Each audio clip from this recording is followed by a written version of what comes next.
بسم اللہ الرحمن الرحیم۔ برادران اسلام، اگر آپ مختصر سے وقت میں جمہوریت اور جمہوری نظام کی اصل حقیقت کو سمجھنا چاہتے ہیں تو یہ مختصر سا واقعہ سن لیں۔ جمہوریت اور جمہوری نظام کا اصل چہرہ آپ کے سامنے آ جائے گا۔ واقعہ کچھ اس طرح ہے کہ ہٹلر ایک مرتبہ ایوان میں اپنے ساتھ مرغا لے کر آیا اور سب کے سامنے اس کے پنکھ نوچنے لگا۔ مرغا درد سے بلبلاتا رہا، مگر ہٹلر نے ایک ایک کر کے سارے پنکھ نوچ کر زمین پر پھینک دیے اور جیب سے کچھ اناج کے دانے نکال کر مرغے کی طرف پھینک دیے اور دھیرے دھیرے چلنے لگا۔ مرغا بھی دانہ چگتے ہوئے ہٹلر کے پیچھے پیچھے چلنے لگا۔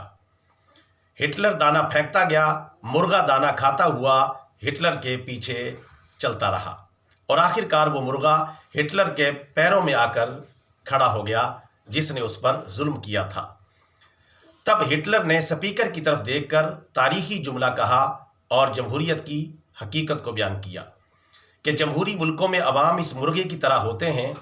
ان کے لیڈر پہلے عوام کا سب کچھ لوٹ کر انہیں اپاہج کر دیتے ہیں اور محتاج کر دیتے ہیں اور بعد میں انہیں تھوڑی تھوڑی سی خوراک دے کر ان کے مسیحا اور محسن بن جاتے ہیں۔